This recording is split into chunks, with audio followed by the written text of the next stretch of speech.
مسجد نبوی کا ایک کونا تھا اور ایک بندہ وہاں بیٹھ کے دعا مانگ رہا تھا. اس کے دعا کے لفظوں پہ غور کیجیے. اے اللہ میں تجھ سے اس لیے مانگتا ہوں کہ تو میرا اللہ ہے، تیرے علاوہ میرا ہے بھی تو کوئی نہیں.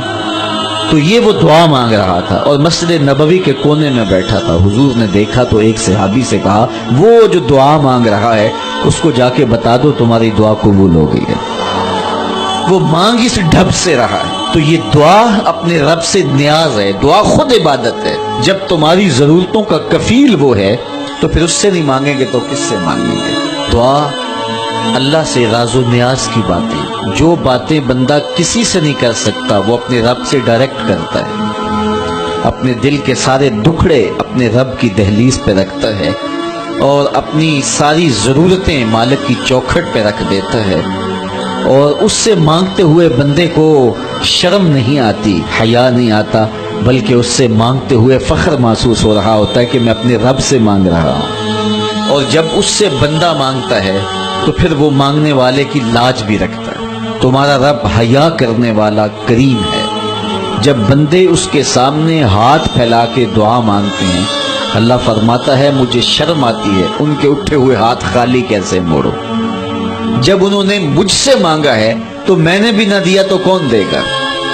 میں ایک سادی سی بات کرتا ہوں. اتنے لوگ جتنے لوگ یہاں بیٹھے ہیں اگر کسی دنیا دار کے ڈیرے پہ چلے جائیں اور اس سے کوئی چیز طلب کریں اور وہ دینے کی استطاعت رکھتا ہو تو وہ کیا خالی لٹائے گا؟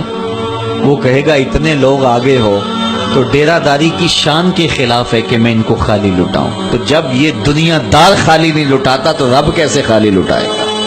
جب بندے اس کی دہلیز پہ چل کے آ جائیں تو وہ بندوں کی ضرورتوں کا کفیل ہے اور ان کے ہر درد کو جانتا ہے اور ان کی ضرورتوں کو پورا کرتا ہے. علماء نے کہا دعا ہر صورت قبول ہوتی ہے. یا تو یہ ہے کہ فوراً قبول ہو جاتی ہے، جو مانگا فوراً مل گیا، اور کبھی ایسا ہوتا ہے کہ فوراً نہیں ملتا، حکمت ہوتی ہے اور فوری دینا مناسب نہیں ہوتا تو اس کو فوری نہیں دیا جاتا، لیکن دعا بعد میں کچھ عرصے کے بعد اس کی ڈیمانڈ پوری کر دی جاتی ہے. اور کبھی ایسا ہوتا ہے نہ فوری دیا جاتا ہے نہ بدیر دیا جاتا ہے، اس دعا کو ذخیرہ کر دیا جاتا ہے اور حشر کے دن اس کا بدلہ دیا جائے گا. اور روایت میں آتا ہے حشر کے دن جب ان دعاؤں کا بدلہ دیا جائے گا جن کا بدلہ دنیا میں نہیں ملا تھا تو لوگ آرزو کریں کہ کاش کہ دنیا میں کوئی دعا قبول ہی نہ ہوئی ہوتی، سارے صلے آخرت میں ملتے. آج یہ بھی بحث چلتی ہے نہیں مانگنا چاہیے، فلاں وقت میں نہیں مانگنا چاہیے.